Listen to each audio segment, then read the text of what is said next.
Aleluia, glória a Jesus, amém. Amados, vamos abrir nossas Bíblias no Evangelho segundo João, no capítulo 15, um texto conhecidíssimo. 15, e nós vamos ler apenas o versículo 1 e logo a seguir o versículo 10, 2 versículos apenas. João 15, 1 e depois o verso 10. Amém? Todos acharam? Glória a Deus. Vamos ler então? Diz assim as Santas Escrituras, a palavra do Deus vivo: Eu sou a videira verdadeira, e meu Pai é o lavrador. Se guardardes, versículo 10 agora, se guardardes os meus mandamentos, permanecereis no meu amor, do mesmo modo que eu tenho guardado os mandamentos de meu Pai e permaneço no seu amor. Vamos orar mais uma vez? Amado Deus, agora, meu Senhor, pedimos a cobertura do Teu Santo Espírito. Pai, se comigo nesta hora para que eu fale somente aquilo que o Senhor deseja que eu fale. Meu Deus querido, controla a minha boca, os meus pensamentos, alinha-os de acordo com a Tua vontade e que eu seja apenas um microfone, Senhor, na Tua boca e fale exatamente aquilo que o Senhor deseja. Se comigo, Pai, neste momento eu te peço em nome de Jesus. Amém. Podemos sentar, queridos? Uma alegoria por demais conhecida, muito pregada, já ouvimos várias mensagens, e ela traz com toda certeza vários ensinamentos. E ela é profunda, trata de vários temas, mas hoje nós vamos focar apenas em dois momentos, e por isso que foi selecionado esses dois versículos, em apenas dois momentos do que está sendo dito aí. Porque foi o que o Senhor colocou no meu coração e eu gostaria imensamente que os irmãos ficassem atentos a tudo aquilo que vai ser ensinado aqui. Então Jesus começa a parábola dizendo o seguinte: Eu sou a videira verdadeira e meu Pai é o lavrador. E aí no versículo 10, se guardardes os meus mandamentos e permanecereis no meu amor, do mesmo modo que eu tenho guardado os mandamentos de meu Pai e permaneço no seu amor. Então aqui nós vemos duas situações, porque Jesus já abre o texto dizendo assim: eu sou a videira verdadeira. Então quando ele coloca desta forma, tá? E ele diz assim: eu sou a videira verdadeira, o meu Pai é o agricultor desta vinha, desta videira, tá? E todo aquele que permanece, né, permanece nele, né, que atende aos seus mandamentos, tá, fica ligado a ele. Então, Jesus já abre o texto dizendo, se declarando como uma videira verdadeira. Então, se nós formos avaliar o texto de uma forma lógica, por causa da palavra verdadeira que Jesus declara aqui, fala, eu não sou apenas uma videira, eu sou a videira verdadeira. Pressupomos que existe uma videira falsa. Pressupomos que essa videira falsa tem alguém que cuida dela. E pressupomos também que existem pessoas ligadas a essa videira falsa.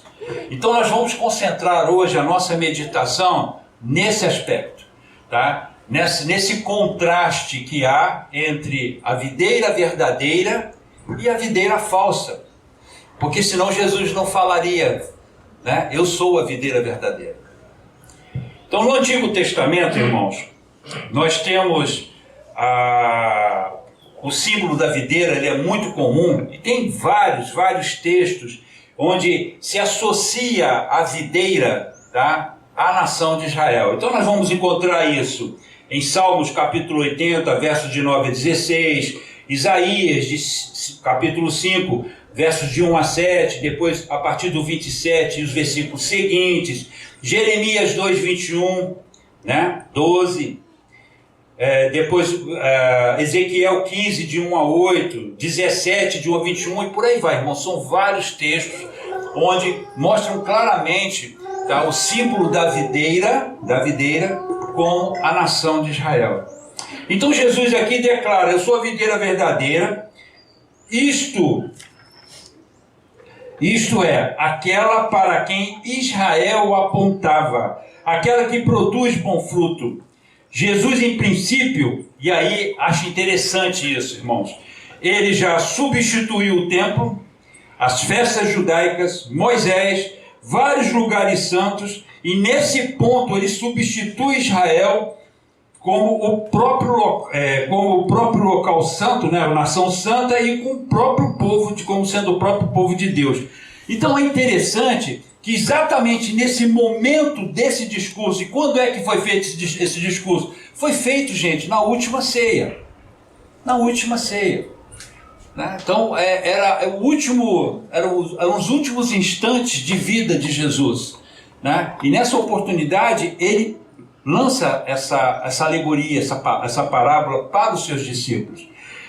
E ali, Jesus, ele está, naquele momento, como ao longo dos 3 anos e meio que ele veio trazendo todo o seu ensinamento, onde ele, como ele mesmo fala, eu não vim para descumprir a lei, eu vim para cumpri-la. Mas Jesus nunca deixou, nunca, em nenhum momento dos seus discursos, deixou de dizer o seguinte: tudo isto que foi feito estava apontando para a minha pessoa. Todos os símbolos que vocês têm, os costumes que vocês têm, tudo isso, esse conjunto, tá, estava apontando para mim. Mostrando que um dia haveria um Cristo, esse Cristo viria. E aqui nesse momento, Jesus, digamos assim, sela todo esse questionamento dizendo: a nação de Israel não é mais a videira verdadeira. A videira verdadeira sou eu. E ele fala isso com uma autoridade tremenda, porque de que o judeu mais se ufanava, de que ele mais se gloriava? De ser os guardiões da lei. Né? Nós temos a Torá, nós temos a arca, nós somos o povo escolhido. Aí de repente Jesus chega e fala assim: cessa tudo, porque tudo isso estava apontando para a minha pessoa. Eu cheguei, acabou, eu agora sou a videira verdadeira. Então Jesus estabelece, nesse exato momento, ele estabelece um princípio, ele estabelece uma lei, vamos dizer assim, algo que nunca mais seria mudado, de que ele é a videira verdadeira. Bom, a videira verdadeira, portanto, não é o povo apóstata, e sim o próprio Jesus. Todos estes símbolos apontavam para ele, mas agora perdem a sua importância diante dele. Precisamos entender isso. Amém? E essa é a grande dificuldade do povo judeu. A partir daqui vemos Jesus nos ensinando um grande princípio, o qual não podemos nunca esquecer: a nossa insignificância, impotência, incompetência para conduzirmos as nossas próprias vidas e de tentarmos, construir soluções para a nossa existência. Ele mesmo diz, lá no versículo 5 do capítulo 15, porque sem mim nada podeis fazer. E o que eu quero dizer com isso, irmãos? O que foi que Deus me mostrou?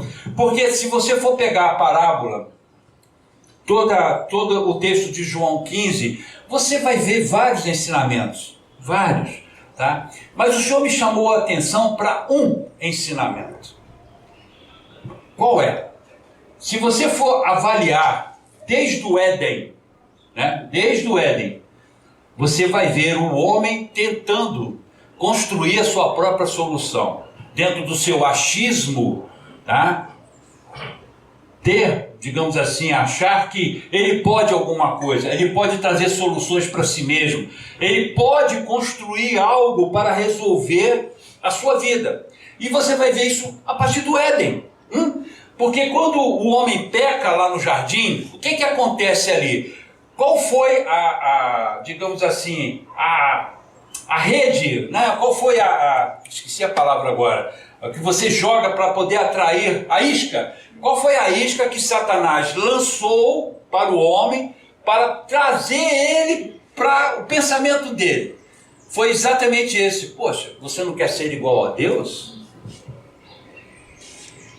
Você não precisa ficar sem saber o que fazer. Você tem condições de ser igual a Deus. E eu vou te dar a dica, meu amigo. Você vai ali, tá vendo aquela árvore ali, ó? Toma do fruto dela e coma.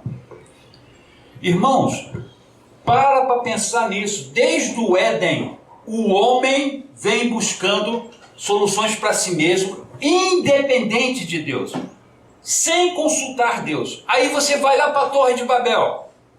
Olha que coisa interessante lá na Torre de Babel. Todo mundo falava a mesma língua. Todo mundo falava, havia o mesmo idioma. Mas logo depois do dilúvio, eu tenho até separado o texto aqui, olha o que deu na cabeça desses camaradas. Vamos abrir lá nossas Bíblias, tá? Em Gênesis capítulo 11, verso 4, para a gente ver. E aí, eu fiz questão de separar esse versículo, porque ele nos mostra a essência do desejo do homem competir com Deus, do homem estar assim, querendo ser igual a Deus. Hoje eu achei interessante a escola dominical, porque ela abordou exatamente isso, né? Ela abordou exatamente isso. Então, no nosso afã de querer fazer as coisas, tá? Competindo com Deus. E aqui nós vemos claramente isso, olha só. E disseram: eia, edifiquemos nós uma cidade e uma torre cujo cume toque os céus, e façamos-nos um nome, para que não sejamos espalhados sobre a face de toda a terra. Gente, olha que arrogância. Logo depois do dilúvio, os camaradas falam assim: não, para a gente não ser destruído novamente, vamos fazer o seguinte, vamos construir uma torre. Só que na tradução literal, tá? O texto diz assim: cujo céu seja o nosso teto. Então eles estão construindo uma torre. Vocês falam que eu gosto de falar isso, né? E o céu é a cereja do bolo. E o céu é a cereja do bolo. Então, veja bem, eles constroem a torre, mas assim, agora o detalhe é o seguinte: o céu vai ser o nosso teto. Gente, que coisa absurda. E Deus está olhando aquilo tudo ali, e olhando, eu tenho certeza que no coração dele, extremamente entristecido, porque o homem estava tentando competir com ele. Não há como você competir com Deus. Não tem como nós competirmos com Deus. E através dessa parábola, é o que Jesus está querendo mostrar também. Mas eu vi muito poucos pregadores abordarem nesse sentido. Então, queridos, olha que coisa interessantíssima. E se vocês verem, tá? Você vai ver, por exemplo, quando o Senhor começa a tratar dentro da parábola, a dizer para os discípulos: olha, agora esquecem toda essa simbologia que vocês adquiriram. Esqueçam todos esses arranjos que os escribas fizeram em cima de uma lei santa, pura, cristalina. Eu fico lembrando dos dias de hoje, né? O Senhor chegava assim: ó, você não vai trabalhar, o sétimo dia é o dia do descanso. Aí o escriba vem e fala: vamos lá, vamos normatizar esse negócio aí. Só pode andar 1 quilômetro. Andar 1 quilômetro e 1 metro, entrou em pecado brabo. Já tem que ser apedrejado, tem que ser condenado. Entendeu? Então o camarada, eles colocavam leis, tá? Ou melhor, normatizavam coisas que Deus tinha falado, e é como a própria palavra diz, acrescentando um peso sobre o povo que ele não podia mais cumprir. Na questão de lavar as mãos, aquela coisa toda. Tudo aquilo agregado à lei de Deus, em nenhum momento Deus falou isso. E o que nós estamos fazendo hoje? A mesma coisa. Acrescentando coisas àquilo que Deus tem na sua palavra. Né? Se lembra da pregação passada? Aí começa a adernar. E é o que está acontecendo hoje. Então Jesus, para resolver esse negócio, ele anula tudo isso. Ele diz: chega, acabou. Eu sou a videira verdadeira. Eu sou a videira verdadeira. Mas para isso, ele mostra para nós a nossa insuficiência. Porque ele fala assim, ó, desde o jardim, vocês têm tentado arrumar a vida de vocês. Desde o jardim, vocês têm tentado consertar as coisas do jeito de vocês. É a nossa tendência, irmãos. O que aconteceu em Babel foi exatamente isso. Vamos construir uma cidade, botar uma torre aqui, para que o nosso nome fique memorável na terra, e nós não sejamos mais assolados como fomos no dilúvio. Olha só que absurdo. Agora o céu vai ser o teto desse negócio. Nós vamos construir uma torre muito alta e o céu é o teto. Não importa o que Deus pense, eu vou fazer assim. E aí Deus vai e faz o quê? Vocês não podem competir comigo. Vai e confunde as línguas. Só que na sua imensa sabedoria, Deus confunde as línguas dentro das próprias famílias.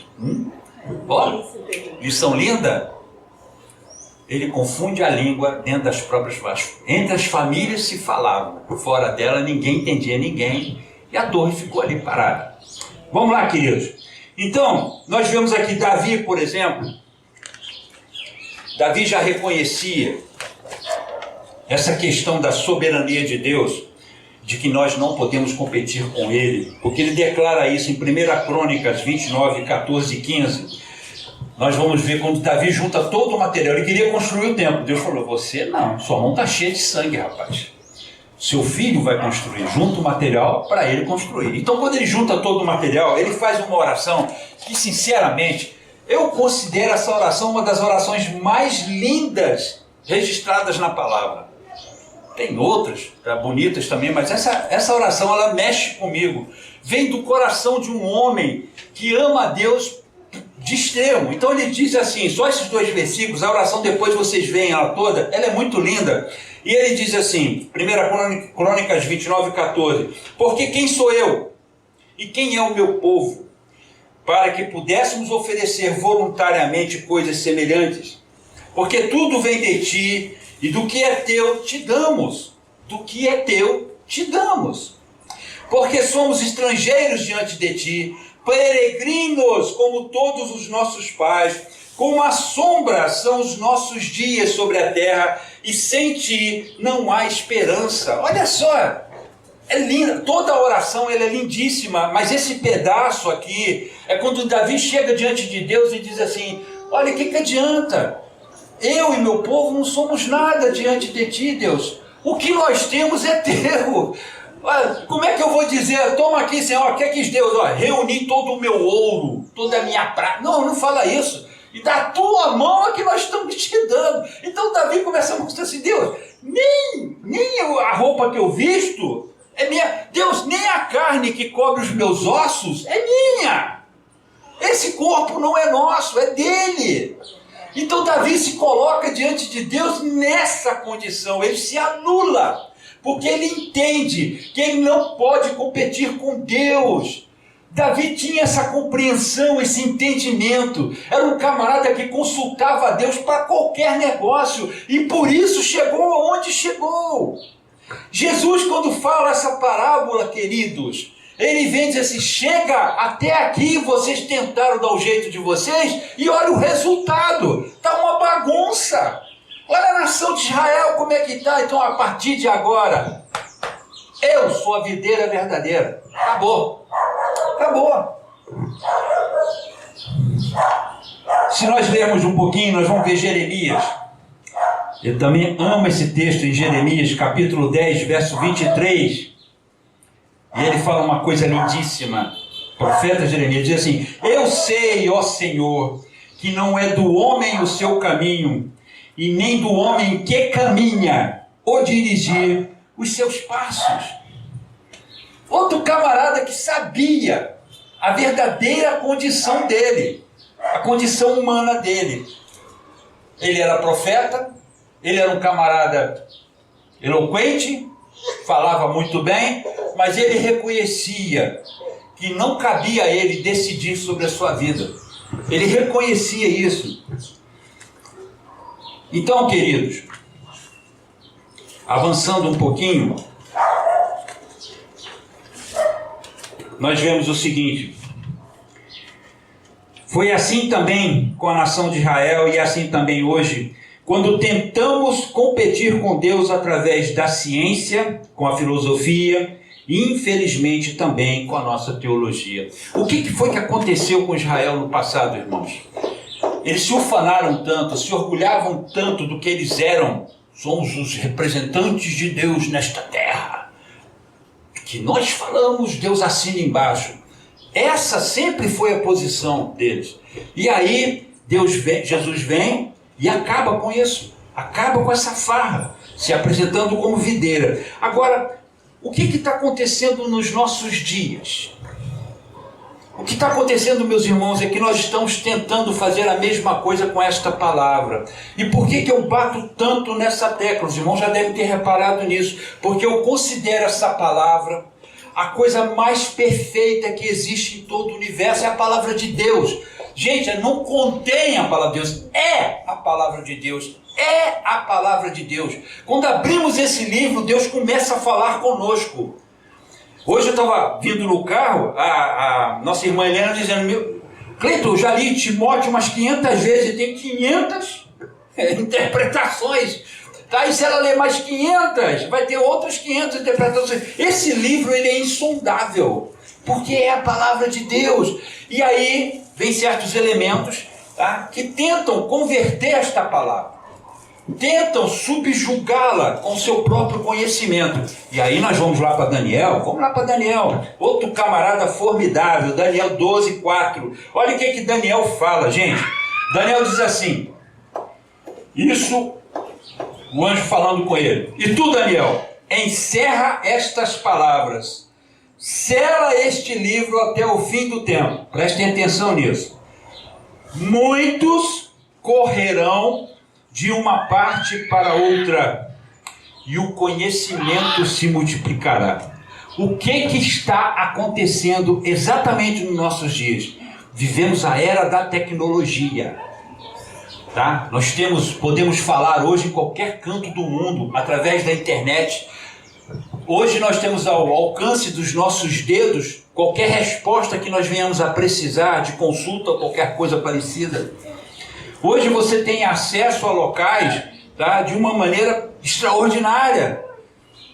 Hoje você tem todos os nossos dados armazenados em servidores espalhados pelo mundo, e os camaradas sabem até a dor que você sente.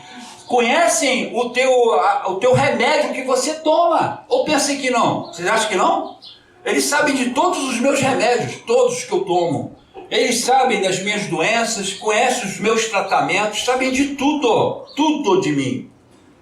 O maior erro é achar que você está escondido. Ninguém está escondido do sistema, ninguém está. Essa é a tecnologia. Mas olha o que Daniel diz: conhecimento vai se multiplicar, a tecnologia vai aflorar, mas as pessoas estarão correndo de um lado para o outro. As pessoas estarão insatisfeitas, porque embora todo esse conhecimento, toda essa tecnologia magnífica, embora tenhamos todo esse conforto tecnológico, isso não é suficiente para aplacar, não sacia o homem, não consegue nutrir ele daquilo que ele realmente precisa. E aí começa essa bateção de cabeça que nós estamos vendo aí fora. Infelizmente, isso atingiu alguns dos nossos irmãos, que se submetem a esse tipo de comportamento, fogem da palavra de Deus, tentam acrescentar coisas nela, fazendo as mesmas coisas que os escribas faziam no passado. Então essa mensagem de Jesus, queridos, é para nós. É para nós. Tá? Jesus está falando: chega, eu sou a videira verdadeira. Mas quando ele fala que ele é a videira verdadeira, ele está apontando para uma falsa, irmãos. Ele está mostrando uma falsa videira. Então, como é que é essa videira verdadeira? A videira verdadeira demonstra que a ação soberana de Deus sempre precederá a nossa ação. Nós precisamos entender isso. A vontade de Deus sempre vai preceder qualquer ação nossa. Ou seja, quando você acha que está levando o bolo, ou melhor, quando você acha que está levando a farinha, Deus está vindo já com o bolo pronto. Precisamos ter esse conhecimento, irmãos, esse entendimento. Seu amor sempre precederá, presta atenção nisso, seu amor sempre precederá o nosso amor. Sua iniciativa sempre precederá a nossa resposta. Se nós guardamos os preceitos de Cristo, é porque nós o amamos. Isso está lá em João 14,15. E se nós o amamos, é porque ele nos amou primeiro. 1 João 4,19.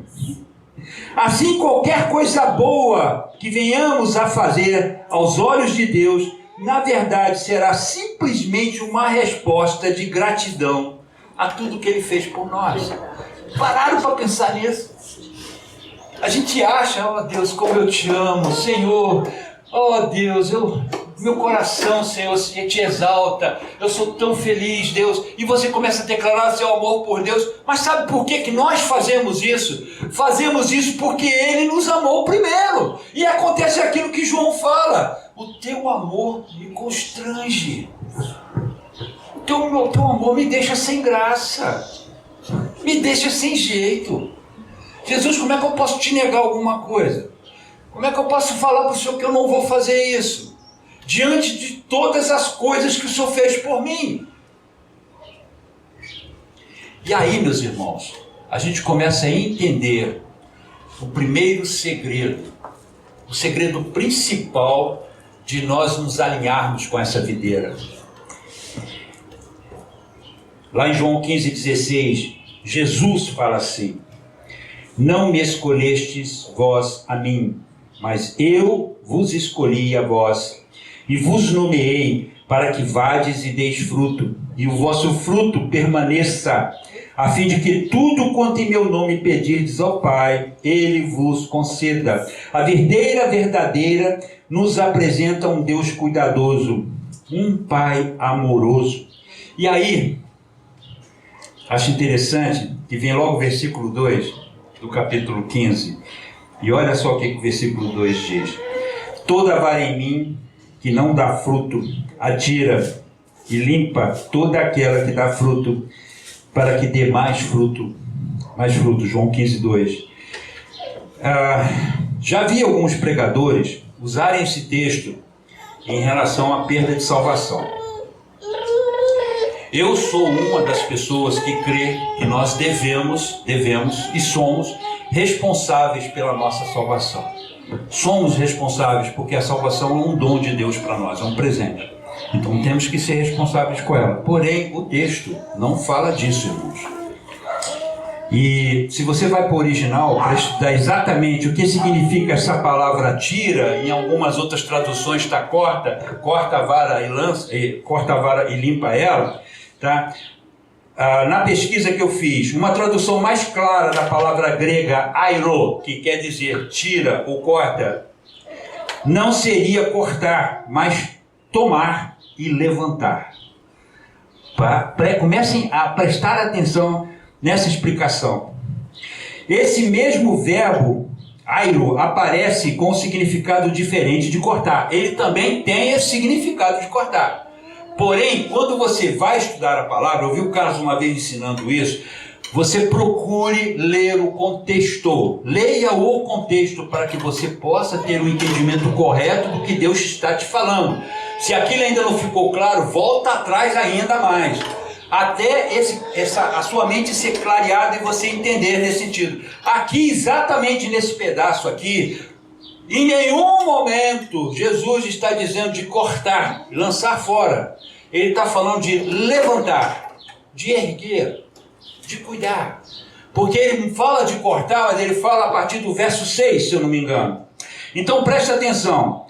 Como podemos ver em Mateus o significado diferente de cortar, lá em Mateus 14:20, que é recolher, em Mateus 27:32, a mesma palavra airo, tá? Em 27:32, que é levar, em João 1:29, que é de tirar. Na verdade, das 24 ocorrências do verbo airo no Evangelho de João, 8 vezes o sentido é de levantar, de erguer. Tanto na literatura grega como nas Escrituras, airo não significa apenas cortar, mas também levantar. Isso significa que airo é prioritariamente levantar, erguer, elevar. Como pedras, como está lá em João 8,59, como as serpentes, se lembra das serpentes? Tá? Em Marcos 16:18, tocarão em serpentes e elas não te farão nenhum mal. Âncoras em Atos 27:13. É a mesma palavra, airo. Nessa mesma linha de pensamento, o verbo grego airo, traduzido aqui por cortar ou tirar, como está na minha tradução, deve ser prioritariamente entendido como levantar do chão. Então presta atenção. Jesus é a videira verdadeira. Nós somos os ramos que estamos enxertados nele. O pai é o agricultor. Um pai amoroso, irmãos. Um pai preocupado com seus filhos. Um pai que vê as necessidades de cada um. E quando ele vê, não sei se vocês tiveram a oportunidade de ir num parreiral, eu já fui várias vezes, né? E é interessante porque tem alguns ramos que eles ficam deitados no solo e ali fica lama em cima deles. Então eles não vão produzir, tá? Por causa da falta do trato, do cuidado. Tanto é que muitas vezes o agricultor vem, a pessoa que cuida da vinha lá vai e corta aquele ramo, tá? Porque ele não está produzindo, mas ele não está produzindo por causa da condição que ele está sendo submetido. Mas aqui nós vemos uma reação diferente por parte de Deus, tá? Daqueles que desanimam, caem, né? Que se entristecem, ou de alguma maneira deixam de produzir aquilo que Deus colocou no coração deles. E aí o pai, com todo o seu amor, ele não vai decepar esse ramo, ele vai cuidar dele. E aí qual é a tratativa que se dá? No parreiral você amarra esse ramo para ele ficar de pé, para ele poder receber a luz do sol sobre ele. É assim que funciona. E é o mesmo cuidado, e Jesus está falando aqui a mesma coisa. Então o Senhor Jesus está dizendo, olha, o pai, que é o agricultor, vai cuidar de você. Então Jesus começa a mudar essa relação daquele pensamento de que o homem tem condições de se sustentar, que o homem tem condições de resolver os seus problemas, os seus questionamentos, tá? Mas no entanto, ele não consegue. E aí Jesus diz, eu sou a videira verdadeira, mas ele apresenta o pai. Ele não fala só, eu sou a videira verdadeira, o pai é o agricultor. Então ele faz uma associação, ele diz, olha, tem alguém que cuida, tem alguém que vai lá olhar a videira, tem alguém que vai cuidar dos ramos que estão caídos. Gente, no mundo nós não temos essa relação. No mundo nós não vemos esse tipo de cuidado, mas Deus é assim conosco. E por isso que Jesus chama sobre si essa responsabilidade. Ele tira dos judeus, ou tira de toda aquela simbologia que eles carregavam, a responsabilidade de trazer soluções, porque Adão foi assim, caiu. Aí depois do dilúvio, achando-se que alguma coisa fosse dar certo, deu errado de novo, porque o homem continuou no pecado, quis fazer até uma torre para poder competir com Deus, no seu nome mais memorável do que o dele, né? Não deu certo também. Deus levanta uma nação, pega essa nação, cuida. A gente tem alegorias lá em Ezequiel, em vários outros textos, do cuidado de Deus, do carinho, do amor dele, cuidando daquela vinha, ele falando daquele cuidado que ele tinha com cada uma daquelas pessoas. E ele fala, na hora que eu achei que ia dar uva boa, deu uva ruim, deu uva brava. Para Deus é assim, impossível, eu cuidei direitinho, como é que tem esse resultado? Queridos, hoje o Senhor está querendo nos mostrar uma outra situação, que existe uma videira verdadeira, que nós precisamos estar ligados a ela, e que nós temos um Deus que cuida de nós, cuida mesmo. Falamos sobre isso hoje, né? Hoje foi o dia de todo mundo confessar pecado aqui, até eu, né? E Deus fala, ele fala com a gente, não deixa dormir, faz a voz da mulher ficar no teu ouvido, para você não escutar Entendeu? Perturbar mesmo. Exatamente. Então, Deus tem os seus cuidados. Tem os seus cuidados. Amém? Continuando, queridos. Por que não é cortar, queridos, então? Porque seria muito estranho um Deus tão cheio de sabedoria cortar um ramo durante a estação do crescimento. Muito estranho. Jamais ele vai fazer um negócio desse. Ele vai cuidar de nós. Ele vai fazer o que ele fez ontem comigo, o que fez com os outros irmãos aqui durante a semana. É isso que ele vai fazer. Vai podar, vai cuidar, vai nos tocar. E assim ele vai fazer até nós alcançarmos o céu. Amém? Agora, existe uma condição. Jesus deixa claro isso, né? Lá no versículo 10, se guardarem os meus mandamentos, permanecereis no meu amor. E tem uma condição. Você só vai permanecer na videira se você guardar o que Jesus falou com você. A Bíblia nos ensina, aquele que guarda os meus mandamentos, tá? É que é meu amigo. Queridos, no intervalo do texto descrito no capítulo 15, do versículo 1 até o versículo 11, a palavra permanecer está 10 vezes ali, quase uma vez para cada versículo. Esse é o pensamento central de Jesus. O segredo para uma vida transbordante não é fazer mais por Jesus, mas é estar mais com Jesus. É aquilo que eu falei aqui um tempo atrás, que eu disse, não é o quanto você tem de Cristo, é o quanto Ele tem de você, irmão. O quanto Jesus tem do Cleiton. A ponto, se Jesus me pedir alguma coisa, eu vou chegar, fazer igual Abraão. Vai lá que você vai sacrificar teu filho. Abraão não titubeou. Ele não titubeou. Ainda ficou 3 dias andando no deserto com esse troço na cabeça.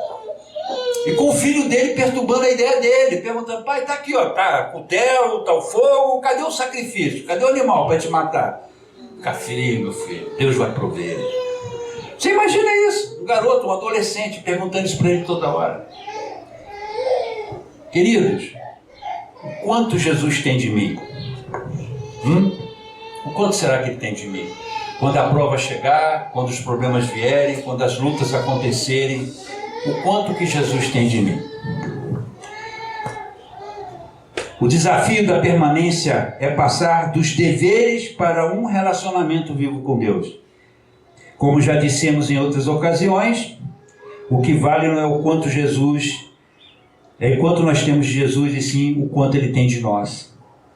Nos comentários finais de Jesus sobre a vinha, Ele desviou totalmente a atenção de seus discípulos da atividade para o relacionamento com Ele. Essa parábola é isso, queridos. É Jesus chamando a nossa atenção e dizendo, não estou nem aí para o que vocês podem fazer por mim ou para mim. Eu quero é vocês comigo. Eu quero vocês junto de mim, se relacionando comigo. Se vocês pegarem a parábola toda, vocês vão ver claramente a questão do relacionamento ali aflorada. O Senhor falando duramente nesse sentido, o quanto Ele dá importância ao nosso relacionamento com Deus. E aí, queridos, nós nos reservamos a relacionar com Ele ou nos momentos de perigo, ou então lá na igreja, nos cultos de domingo. E não é isso que Deus tem proposto para nós. Jesus é a videira, o tronco no qual o galho precisa buscar sua seiva para frutificar. Quanto maior a conexão do ramo com o tronco, maior é a capacidade de produção desse ramo. A vida, a força, o vigor, a beleza e a fertilidade do ramo estão na sua permanência no tronco. Em nós mesmos não temos vida, nem força e nem poder espiritual. Tudo que somos, sentimos ou fazemos vem de Cristo. Vem de Cristo. Ele é a fonte. Jesus disse, sem mim nada podeis fazer. Queridos, é comum no nosso meio acharmos que no nosso trabalho para Cristo, no nosso trabalho para Deus, tá, consiste a força do nosso relacionamento. E não é isso. O que fazemos vem em decorrência do relacionamento. Esse que é o ponto. Por eu estar me relacionando cada vez mais com Jesus e o meu relacionamento cada vez mais estreitado com Ele, é que eu faço as coisas que faço. Porque se você tem esse relacionamento vivo com Cristo, irmãos, ir para a igreja para você vai ser a coisa mais prazerosa que existe. Não vai ter nada que vai superar um negócio desse. Quando você começar a receber propostas escusas, você fala, não, isso não vou fazer não. Jesus não merece isso. Ele é bom demais para mim, vai entristecer ele. Não vou fazer isso com ele não. Mesmo que aquilo te dê um tremendo de um prazer. Para pensar, queridos. É no relacionamento com Jesus é que as consequências desse relacionamento aparecem. Por isso que Jesus fala, não fica fazendo força para o fruto sair. Não, o fruto não vai sair desse jeito. Falamos disso aqui hoje de manhã. O fruto não sai na paulada, meus irmãos. E tem crente que faz isso. Eu tenho que dar fruto. Eu vou dar fruto. Gente, não é assim que funciona. Você tem que estar primeiro enxertado na videira verdadeira. E permanecer nela. Permanecendo nela, obedecendo tudo aquilo que Jesus fala para você fazer. Por isso que é absurdo a gente dizer que tem pessoas que estão ligadas à videira, mas que não obedecem a Cristo. Gente, isso não existe. Não existe. Ok? Vamos lá, vamos continuar. Então, eu separei aqui algumas coisas. Alguns itens que falam sobre permanência, apenas para poder ilustrar essa matéria. Então, permanecer em Cristo é um imperativo e não uma opção. Essa é a primeira coisa que a gente tem que considerar. Gente, se é uma coisa que está o que está escrito na Bíblia, quando Jesus fala, ele sempre fala no imperativo. Ele não te dá a condição de opção. Você pode fazer se você quiser. Claro que nós podemos fazer se nós quisermos, mas vamos nos dar mal. Ou seja, em outras palavras, você não vai atingir o objetivo dele seguindo outros princípios. Não, acho que por este caminho é melhor. Se fosse assim, tinha dado certo desde o Éden. E não deu. Pelo contrário, a coisa ficou pior. Vocês entendem? Não adianta, irmãos. Não adianta nós nos ampararmos nos novos conceitos que estão aparecendo por aí. Eu fico tão triste, queridos, tão entristecido, quando eu vejo os absurdos, como vocês veem também. É tanta coisa fora da Bíblia. O homem agora, é aquele negócio, ou é autoajuda, né? Você fica na autoajuda, mas na realidade a gente precisa de ajuda do alto, parafraseando o nosso querido Hernandes Dias Lopes, né?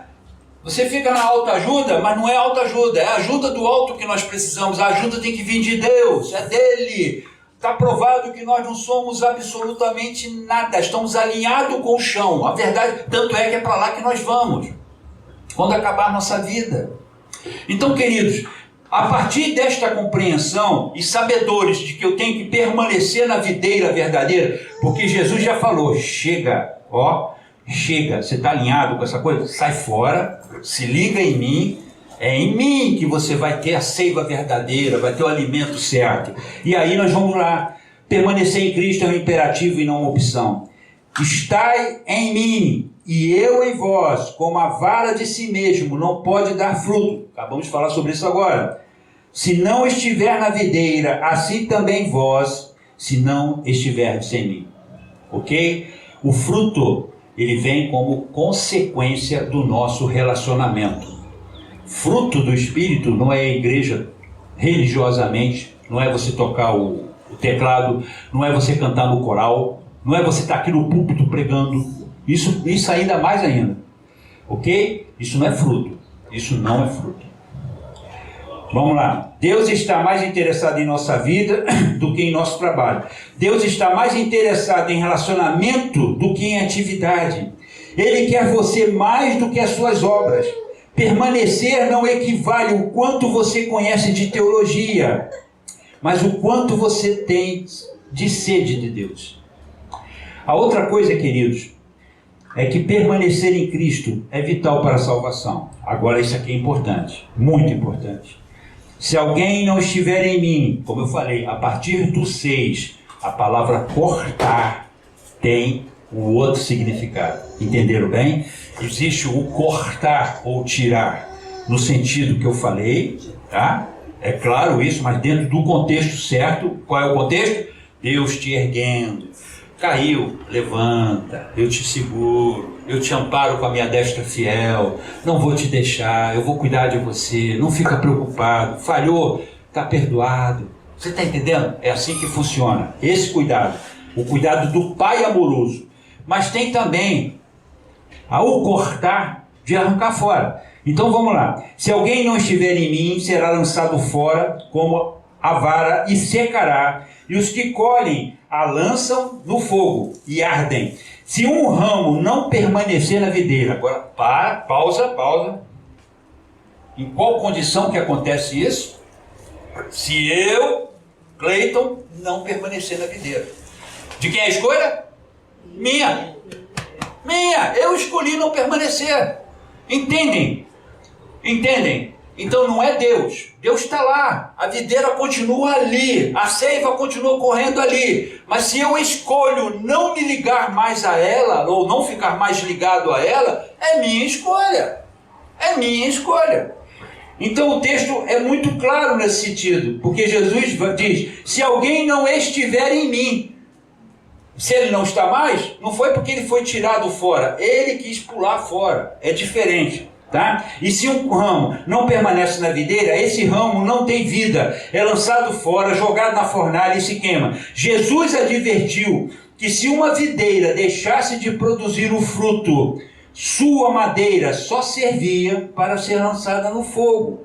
O fogo simboliza o julgamento e atesta a inutilidade daquilo que o consome. Perceberam a nossa responsabilidade com a nossa salvação? Irmãos, somos responsáveis pelo dom de Deus. Ele é gratuito, ele veio através da graça de Deus, mas somos responsáveis por ele. Ok? Então não podemos ignorar esse fato, porque senão, meus irmãos, o cristianismo ele seria tratado de uma forma irresponsável. Se eu não sou responsável com aquilo que Deus dá para mim, gente, custou o sangue de Jesus. Fizemos uma pregação aqui. Aquela parte que faz da descrição da cruz, gente, aquilo é hediondo, aquilo é tenebroso, aquilo é pesadelo puro. Aí vocês acham que isso passa assim, tranquilo? Que para Deus isso não significa nada? Vocês já pararam para pensar Deus virando as costas para o próprio filho dele, porque naquele momento ele era pecado por nós? Vocês estão entendendo? Gente, teve um custo altíssimo, um custo tremendo. Não existe nada no universo que a gente possa comparar. Agora vocês, não sei quem que vai me convencer de que isso para Deus não significa nada. De que aqueles que, como lá em Hebreus diz, aqueles que voltam a pisar no sangue de Jesus, né? Voltam a fazer as coisas erradas que faziam. Queridos, prestem atenção nisso. Essa palavra é uma palavra de consolo, mas é uma palavra que também nos remete a uma responsabilidade. Ok? E aí, a palavra de Deus lá em Judas, lá no versículo 12, que só tem um capítulo só. Judas, versículo 12, diz assim: estes são manchas em vossas festas de amor, banqueteando-se convosco e apacentando-se a si mesmos, sem temor, são nuvens sem água, levados pelos ventos de uma para outra parte. São como árvores murchas, infrutíferas, 2 vezes mortas, desarraigadas. Gente, que descrição fantástica! Que descrição fantástica. Permanecer em Cristo, irmãos, é impossível sem obediência a Ele. Falamos nisso agora há pouco. A palavra de Deus diz lá no capítulo 15 de João, verso 10: se obedecerdes aos meus mandamentos, permanecereis no meu amor. Esta é a única condição. Entendem? Não são os lindos olhos verdes que você tem, não é a tua aparência, não é o que você faz, tá? É você obedecer Jesus. Parem para pensar nisso. Se eu ou qualquer um de nós desobedece o que a palavra de Deus diz e persistimos nesta desobediência, fazemos isso de forma deliberada, fazemos isso por opção, não estamos ligados à videira verdadeira. Ponto final. Simples assim. Não tem como você dizer, seja para quem quer que seja, pastor, apóstolo, patriarca, bispo, não interessa, pode ser o que for nesta terra. Eu quero dizer o seguinte: se você não tiver obedecendo a palavra de Deus como ela manda fazer, você não está ligado à videira. Simples. Simples. Então, queridos, você pode sentir emoção no culto, no domingo, mas se continuar a ter um estilo de vida pecaminoso durante a semana, jamais terá sucesso. Jesus é a videira, o tronco no qual o galho precisa buscar a sua seiva para frutificar. Em nós mesmos não temos vida, nem força, nem poder espiritual. Tudo o que somos, sentimos, fazemos, vem de Cristo, irmãos. Volto a repetir, isso tem que ser repetido. Sem mim, nada podeis fazer. João 15:5. Por fim, deixei para o final, e a videira falsa? O que a gente pode falar da videira falsa? Irmãos, eu não vou perder meu tempo falando sobre a videira falsa. Porque a videira falsa é exatamente contrária a tudo isso que nós falamos aqui agora. Ela tem um agricultor? Tem. Tem um agricultor dela. A videira falsa, ela tem um agricultor que é Satanás, meus irmãos. Ele que cultiva essa videira. E aí, eu separei um texto lá em 2 Timóteo, capítulo 3, que diz assim, olha só, quem é que está ligado a essa videira? 2 Timóteo 3, a partir do verso 2. Homens amantes de si mesmos, olha só quem está ligado. Homens amantes de si mesmos, avarentos, presunçosos, soberbos, blasfemos, desobedientes a pais e mães, ingratos, profanos, sem afeto natural, irreconciliáveis, caluniadores, incontinentes, cruéis, sem amor para com os outros, para com os bons, perdão. Verso 4, traidores, obstinados, orgulhosos, mais amigos dos deleites do que amigos de Deus, tendo aparência, agora esse versículo aqui é fatal, tendo aparência de piedade, mas negando a eficácia dela. Pergunto para vocês, temos isso dentro das nossas igrejas? O que vocês acham? É o que nós temos, irmãos. Então a pergunta que fica é a seguinte: em qual videira nós estamos ligados? Em qual videira nós estamos? Porque precisamos entender o seguinte: estamos enxertados ali pelo amor do nosso Pai. Somos cuidados por Ele. Todos os dias, a cada segundo, a cada instante, estamos sendo cuidados por esse Pai. Mas temos a opção, sempre teremos a opção de não continuarmos mais ali, ligados a essa videira. Infelizmente, muitos de nós fizeram essa escolha. Eu fico triste com isso. Tá? Desistiram. E por causa dessa condição, e aí veio o X da questão. Não existe, já falei isso aqui várias vezes. Não é como você entrar num túnel, o carro enguiça, e você tem uma baia para você colocar ali, teu carro, para trocar o pneu, para fazer qualquer reparo, qualquer coisa de emergência. Não existe baia, não existe ilha para você se encostar ali até tudo passar. Se você sai dessa mão, você passa para a outra contrária. Para pensar nisso. São duas mãos, uma indo e a outra voltando. Se você para, você passa para outra mão e começa a voltar. À medida que o tempo vai passando, você vai se distanciando mais do teu objetivo original e começa a se aproximar do outro objetivo. E as coisas vão ficando cada vez mais apertadas. A grande preocupação que eu tenho quando uma pessoa se desvia da fé é exatamente essa, queridos. Porque ela sai dessa mão, ela diz, eu vou dar um tempo. Já viram isso? Olha, eu então já falei isso, eu perdi o número de vezes. Vou dar um tempo. Agora eu vou dar um tempo, eu preciso raciocinar, eu preciso pensar. Não tem tempo, irmão. Sai dessa mão, tu está na outra. Já está na outra. Já está voltando. Já está voltando. E está se aproximando do outro objetivo. Queridos, é sério esse negócio. Por isso que Jesus falou, permaneçam na videira. Eu sou a videira verdadeira. Eu sou a videira verdadeira. Esquece o que o homem diz. Esquece os acréscimos que estão aparecendo. Esqueça as coisas desta vida. Se liga em mim. O convite de Jesus para nós é esse hoje. Mas para permanecer em Jesus, você precisa obedecer. Amém? Vamos ficar de pé, queridos?